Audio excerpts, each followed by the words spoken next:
I want to puke. Legitimately, this is disgusting.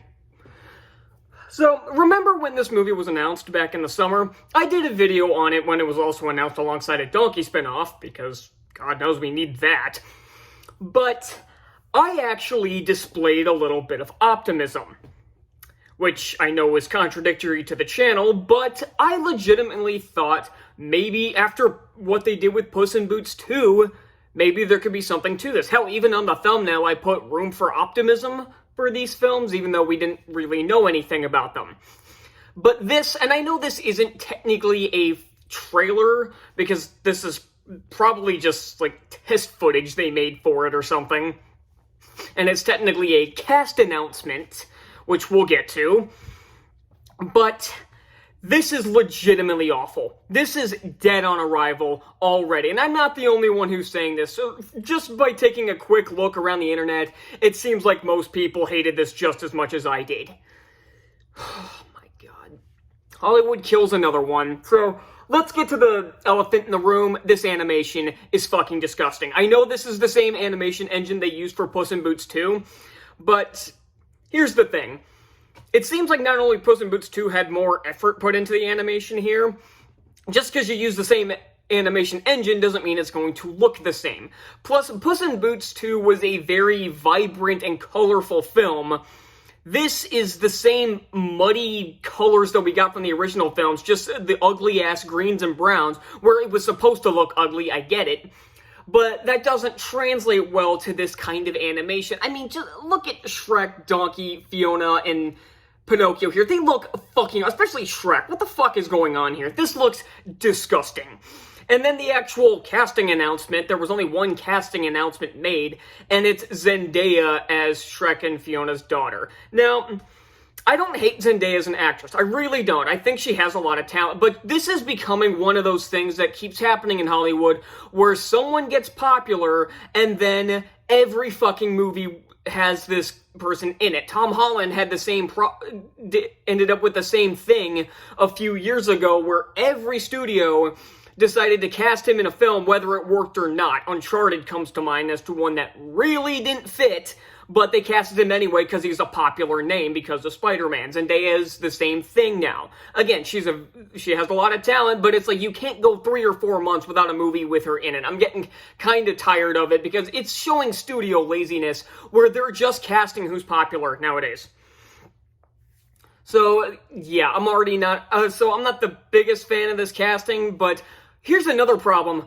Where are the other two kids? Why are they only focusing on the daughter here when I'm pretty sure they also had 2 sons as well? Yeah, it was... what was it? Fargo... The daughter was Felicia, because that was made a big deal at the end of the 4th movie. I don't remember what the other kid's name was, but they had 2 sons, but they have to focus on the daughter. And you can tell this is just woke trash being shoved into the film, not just because they're only focusing on the daughter and basically ignoring the 2 sons they had, but just like every other movie, especially in animation, you have a teenage daughter, give her a fucking nose ring. Oh my god, I'm so sick of this crap. And even ignoring this disgusting trailer, a lot of people behind the film are not exactly the most qualified to be doing this. Now, I know the other one, Conrad Vernon, worked on a lot of the other Shrek films and even voiced the gingerbread man in those. But then we have Walt Dorn. I got my phone underneath the camera, so I'm looking at the IMDb, and he's done, like, some minor stuff on a lot of DreamWorks films, quite a few of them. But what were the things he's actually directed? The Trolls movies.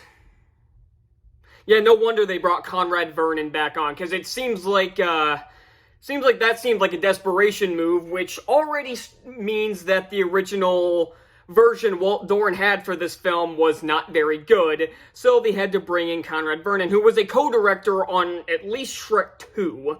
Yeah, he was a co-director with Andrew Adamson, co-directed Monsters vs. Aliens and Madagascar 3, ew. Sausage Party, the Addams Family movies, ugh, that's not good. And apparently he's directing a Jetsons movie, which is Doesn't have a release date, and I didn't even know it was in the works. And then the screenplay written by Michael McCullers. And let's look at his recent filmography. Now, he wrote the Austin Powers films, which are fine. They're not great. They're not amazing comedies, but they're perfectly fine, I guess. He did additional screenplay material, but that's about it, for Mr. Peabody and Sherman, which I still haven't seen, but I've heard is okay. But what has he legitimately written recently? The Boss Baby movies, Hotel Transylvania 3, and Ruby Gillman Teenage Crack, and yeah, this movie's fucked. This movie is straight up fucked. I take back every positive thing I said in my video of the announcement for these. I should have known better. This is on me, actually. I blame myself for that, because not for the shit quality of the movie, obviously, but I knew better than to give optimism to a mainstream Hollywood film. Now, every once in a while, an animated film from one of these big woke pieces of shit companies can actually surprise me. Inside Out 2 from last year comes to mind. I think that one was still fresh in my memory, because that was also released in the summer. I think it might have been the same month as this announcement. It might have been in June, I don't know. But I think that movie was still fresh in my memory, where it's like, hey, this is an animated sequel from a mainstream company I usually hate nowadays that has completely lost their way.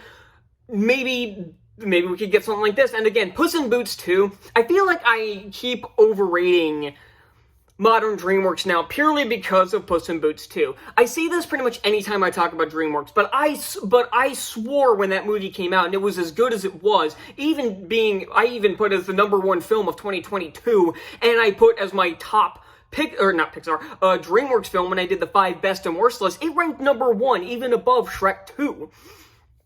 So I assume that would be the start of a renaissance period for them, or a revival period, I should say. Kind of like what Disney's revival era started with Tangled, and then they had that streak of good films until Ralph Breaks the Internet killed it.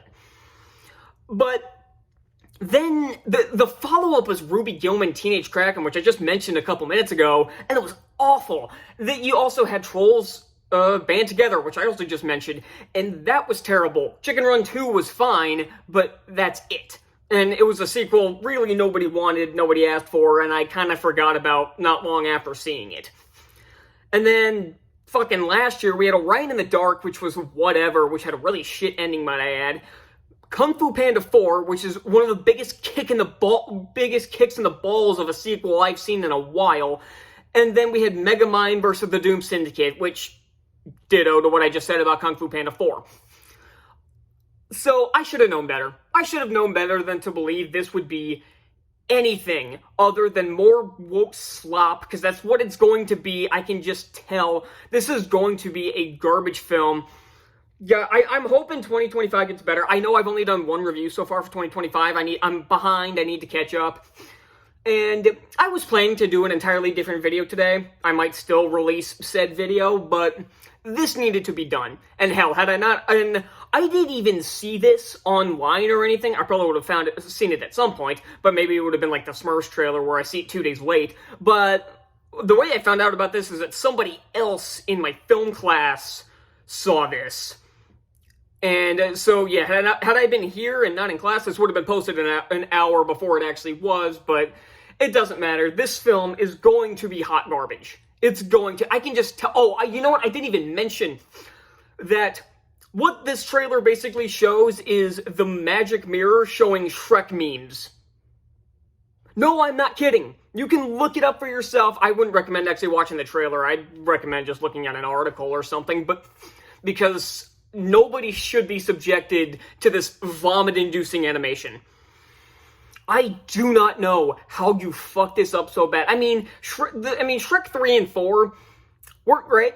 I mean, I have a personal, I have a lot of nostalgia for Shrek 3. I really loved that movie when I was a kid.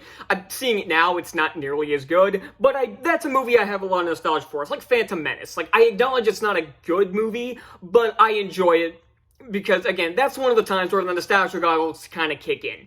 I'd honestly say Phantom Menace is better between the two. I've never liked Shrek Forever After. I know there are some people out there that claim it's the best of the Shrek movies or some hidden gem. It's really not. It's not very good. I haven't watched it in years, so maybe I have to rewatch it, but even as a kid, I haven't liked it, even when I first saw the movie back in 2010. I didn't see it in the theaters, but I first saw the movie on DVD, and I've watched it several times. I've tried to like it, but I just can't.